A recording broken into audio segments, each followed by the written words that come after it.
إن الحمد لله نحمده ونستعينه ونستغفره ونؤمن به ونتوكل عليه ونعوذ بالله من شرور أنفسنا ومن سيئات أعمالنا من يهده الله فلا مضل له ومن يضلله فلا هادي له وأشهد أن لا إله إلا الله وحده لا شريك له وأشهد أن محمدا عبده ورسوله يا أيها الذين آمنوا اتقوا الله حق تقاته ولا تموتن إلا وأنتم مسلمون يا أيها الناس اتقوا ربكم الذي خلقكم من نفس واحدة وخلق منها زوجها وبث منهما رجالا كثيرا ونساء واتقوا الله الذي تساءلون به والأرحام إن الله كان عليكم رقيبا يا أيها الذين آمنوا اتقوا الله وقولوا قولا سديدا يصلح لكم أعمالكم ويغفر لكم ذنوبكم ومن يطع الله ورسوله فقد فاز فوزا عظيما أما بعد فإن أصدق الحديث كتاب الله وخير الهدي هدي محمد صلى الله عليه وسلم وشر الأمور محدثاتها وكل محدثة بدعة وكل بدعة ضلالة وكل ضلالة في النار. Brothers and sisters, today I wanted to talk about good character or akhlaq, a very important topic, brothers and sisters, as we'll see from all the evidences, inshallah, that we want to discuss.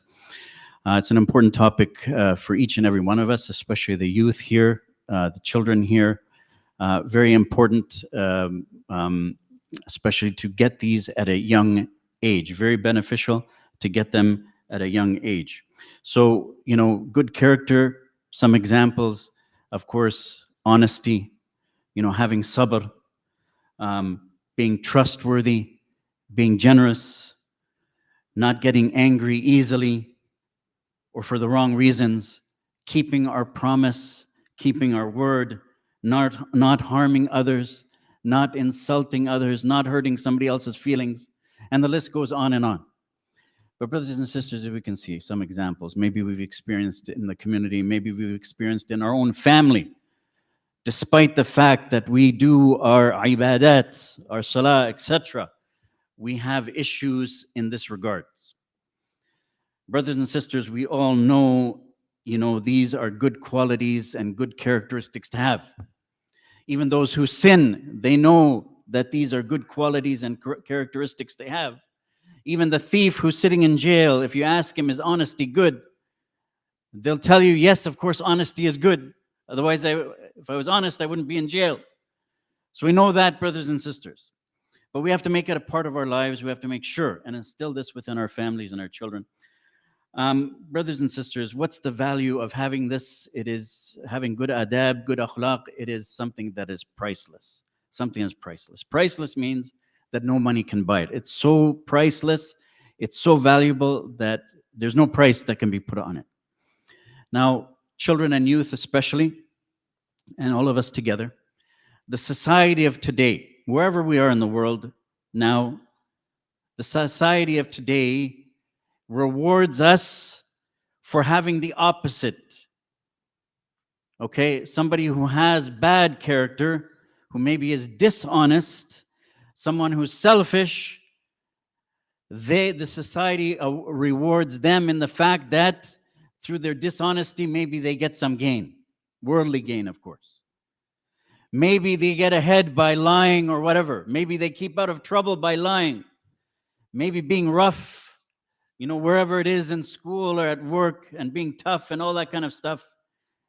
And being sneaky and underhanded, maybe they get ahead, maybe they get promotions, or by showing off or whatever it is. So the society is rewarding these bad manners. So what do we do? What do our children do when they see this behavior? Their peers and colleagues in school or whatever, peers at work, they're getting ahead. The shaitan is tempting us with that. So what does the Muslim have in terms of reward? As I said, it's priceless.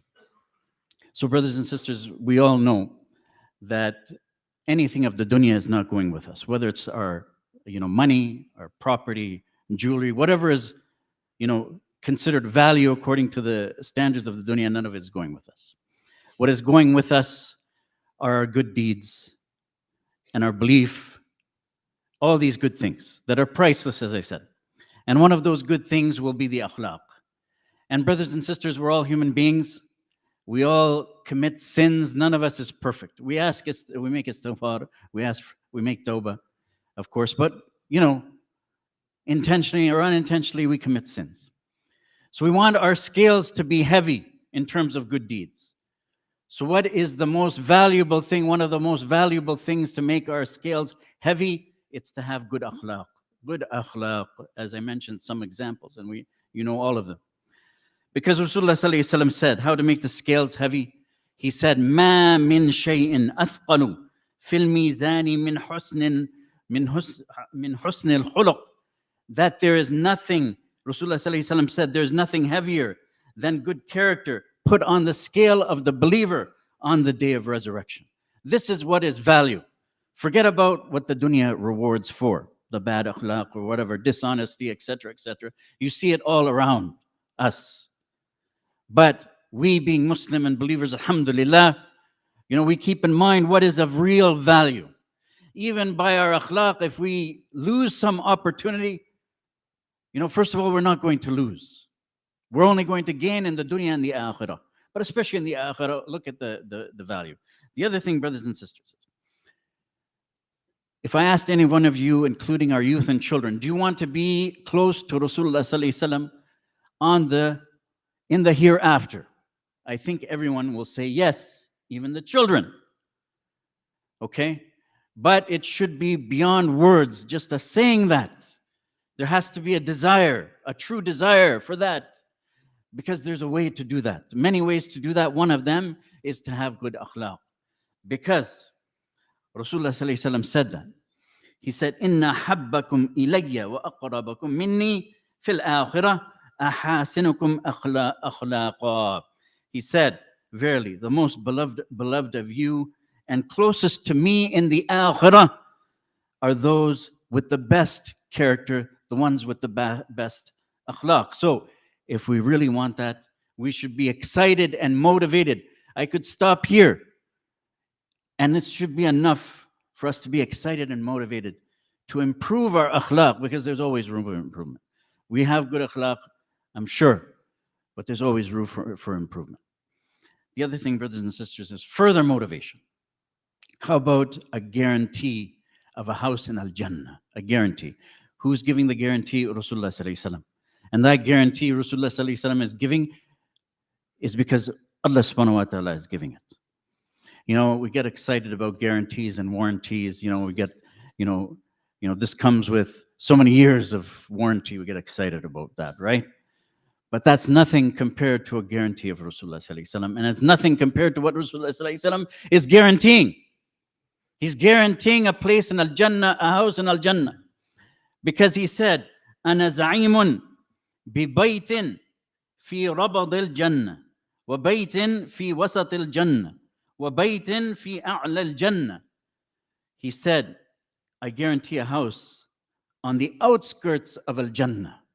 I guarantee a house in the middle of Al-Jannah, and I guarantee a house in the highest part of Al-Jannah.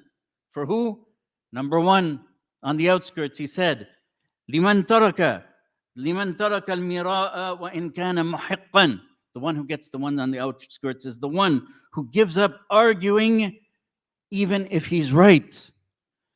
A person, just for the sake of not arguing, because argument creates bad feelings among brothers. It's against brotherhood. Even if I'm right and I argue, it might leave ill feelings in whoever I'm arguing with. And I may be right, but I give it up for the sake of Allah subhanahu wa ta'ala. So this is what Rasulullah sallallahu alaihi wasallam saying. In middle of Jannah, Rasulullah sallallahu alaihi wasallam saying, وَتَرَكَ الْكَذِبُ وَإِنْ كَانَ مَازِحًا, that he gives up lying even while joking, because some jokes, the wording is such that it's actually a lie. It's worded that way to make people laugh. So these jokes are unacceptable. So middle of a house in middle of Jannah for that, for giving up that. And the highest place in Al-Jannah, house in the highest place in Al-Jannah, Rasulullah sallallahu alaihi wasallam said, وَحَسُنَ خُلُقُهُ, the one who makes his character excellent. Akhlaq, akhlaq.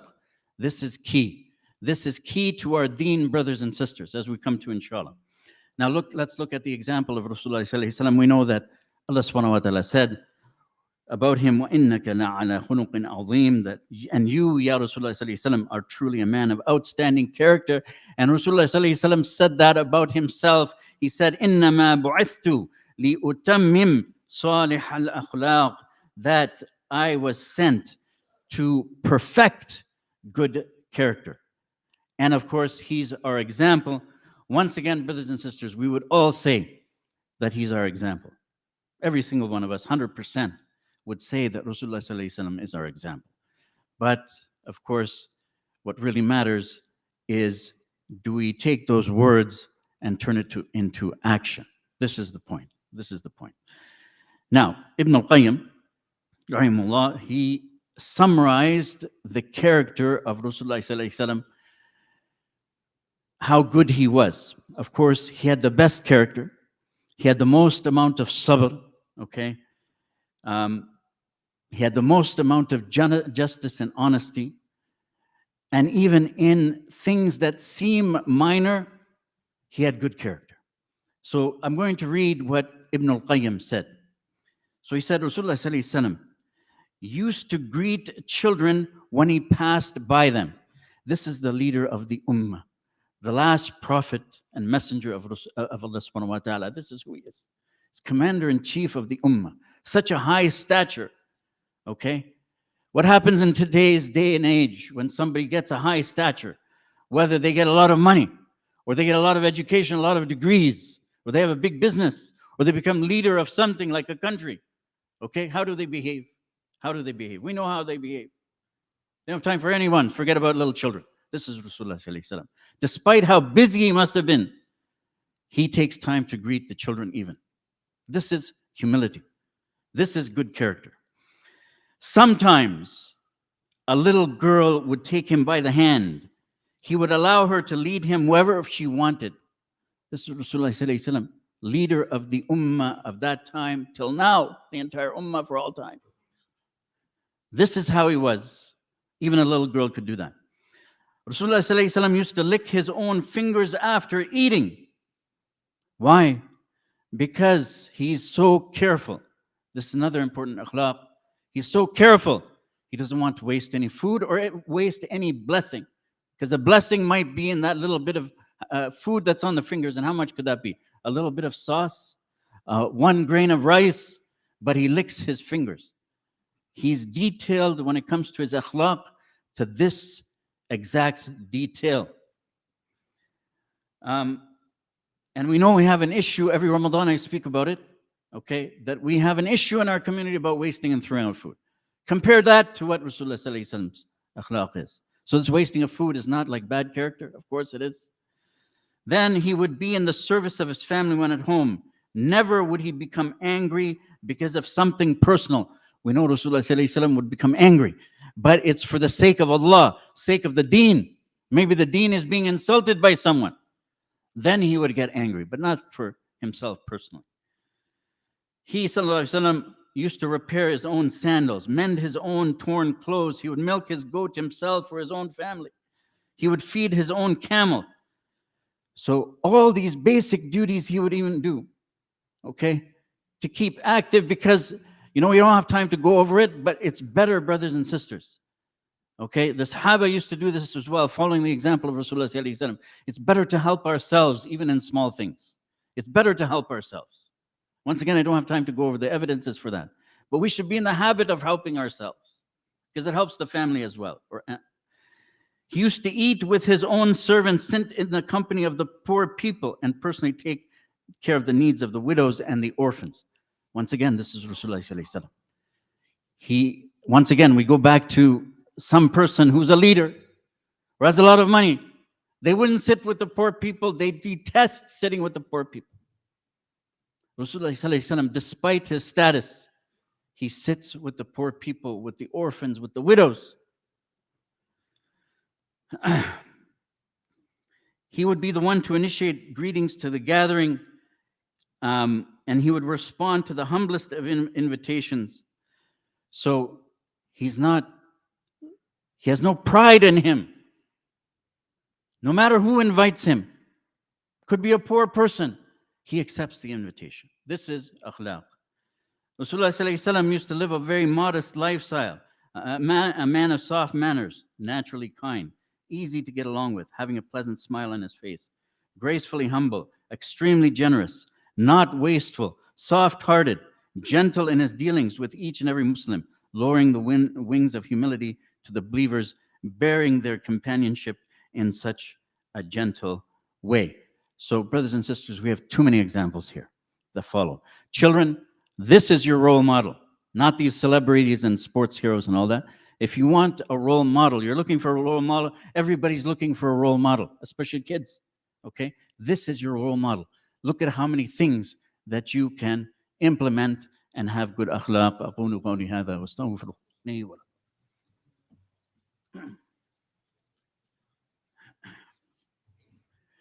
Alhamdulillah Rabbil Alameen wa salatu wassalamu ala Rasulillah amma ba'd.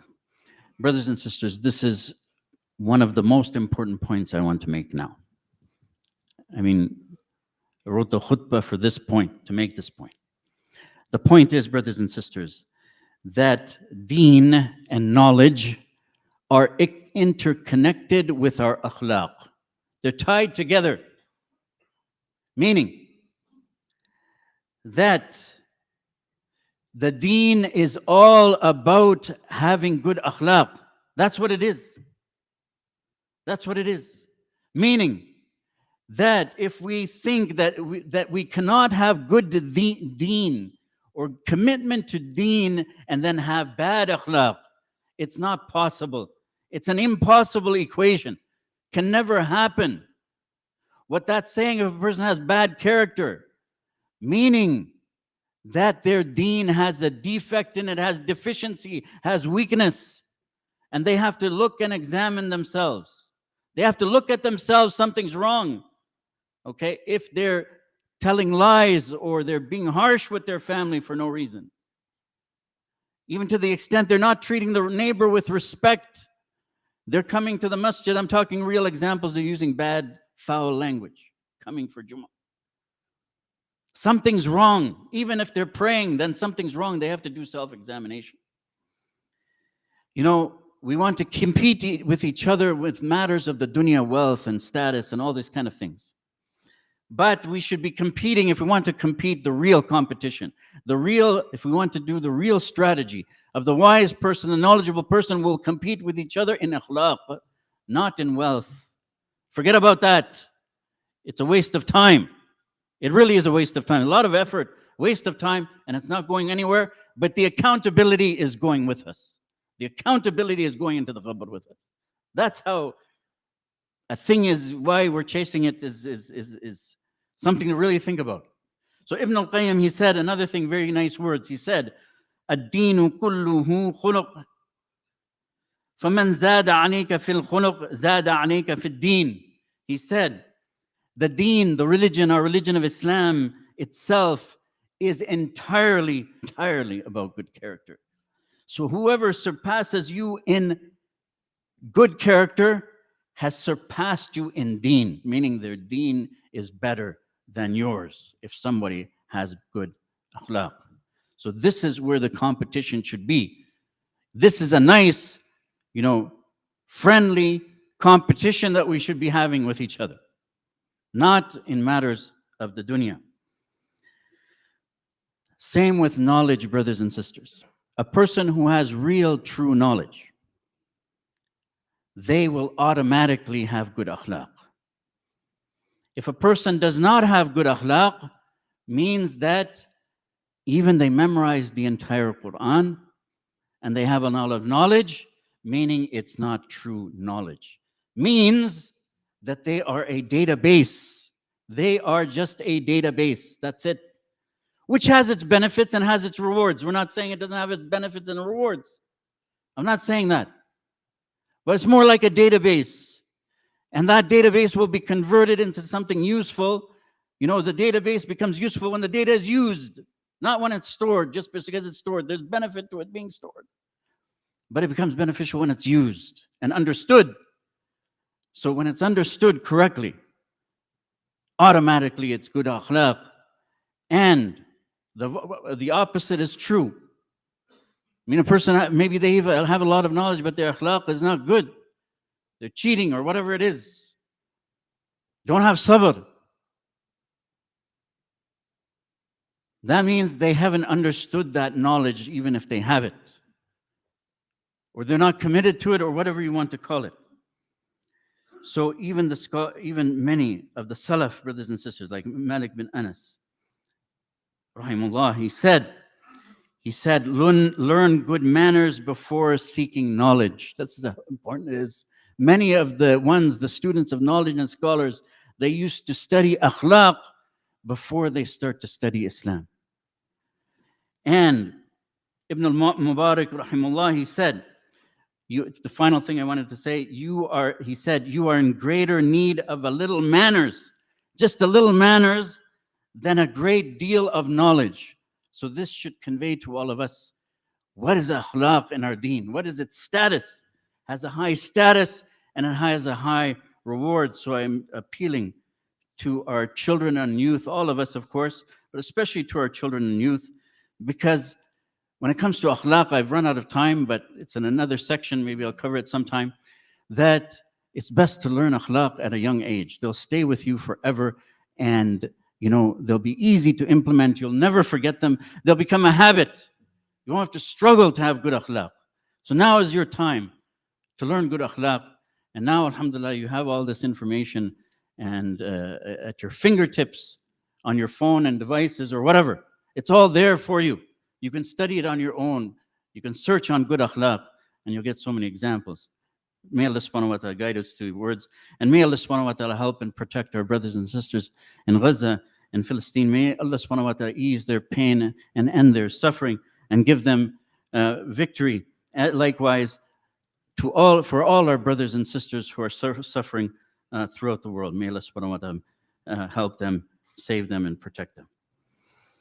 قال الله تعالى في كتابه الكريم إن الله وملائكته يصلون على النبي يا أيها الذين آمنوا صلوا عليه وسلموا تسليما اللهم صل على سيدنا محمد وعلى آل محمد اللهم صل على جميع الأنبياء والمرسلين وعلى سائر الصحابة والتابعين وعلى عبادك الصالحين اللهم أرنا الحق حقا وارزقنا اتباعه وأرنا الباطل باطلا وارزقنا اجتنابه اللهم ثبتنا على الإسلام اللهم نور قلوبنا بنور الإيمان اللهم اغفر للمؤمنين والمؤمنات الأحياء منهم والأموات إن الله يأمر بالعدل والإحسان وإيتاء ذي القربى وينهى عن الفحشاء والمنكر والبغي يعظكم لعلكم تذكرون عباد الله اذكروا الله يذكركم واستغفروه يغفر لكم وأقم الصلاة إن الصلاة تنهى عن الفحشاء والمنكر ولذكر الله أكبر والله يأمر ما تصنعون وأقم الصلاة.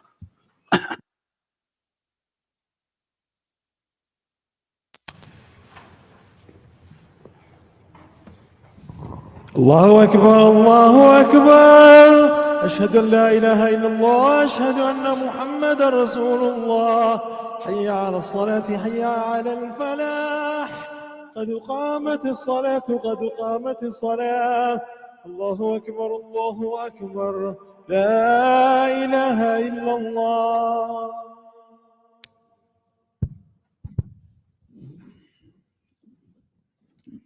استوت راسه.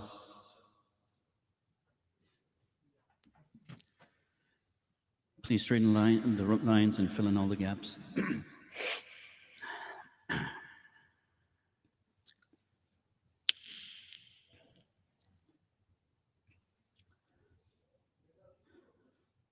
Allahu Akbar.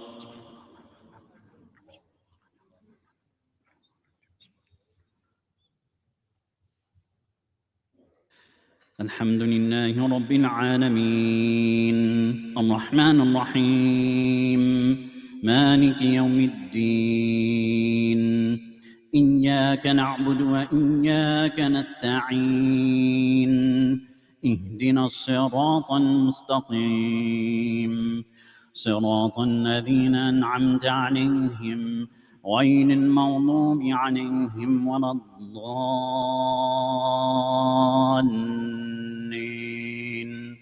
آمين. ألهاكم التكاثر حتى زرتم المقابر كلا سوف تعلمون ثم كلا سوف تعلمون كلا لو تعلمون علم اليقين لترون الجحيم ثم لترونها عين اليقين ثم لتسألن يومئذ عن النعيم. الله.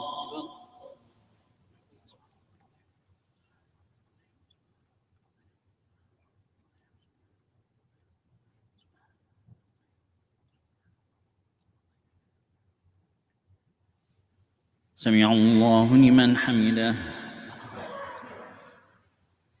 الله أكبر.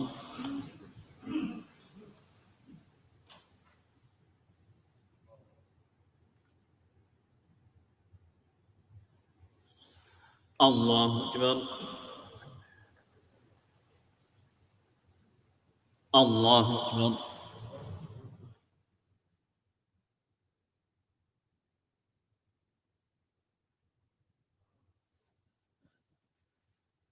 الله أكبر. الحمد لله رب العالمين الرحمن الرحيم مالك يوم الدين إياك نعبد وإياك نستعين اهدنا الصراط المستقيم صراط الذين أنعمت عليهم غير المغضوب عليهم ولا الضالين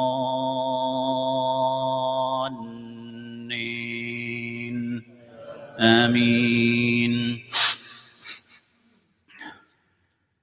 والعصر إن الإنسان لفي خسر إلا الذين آمنوا وعملوا الصالحات وتواصوا بالحق وتواصوا بالصبر. الله.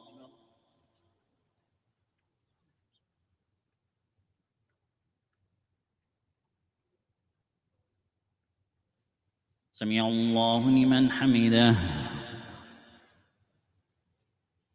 الله أكبر.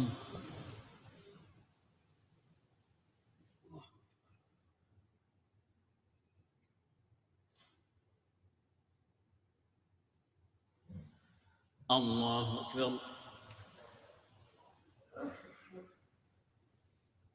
الله أكبر.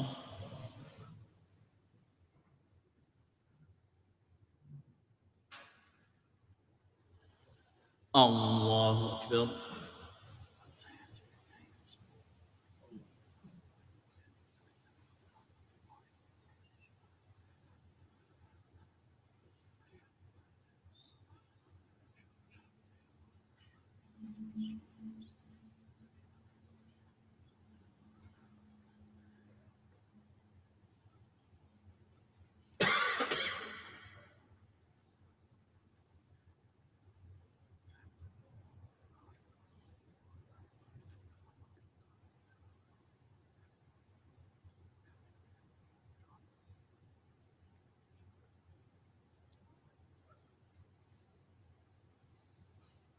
السلام عليكم ورحمة الله.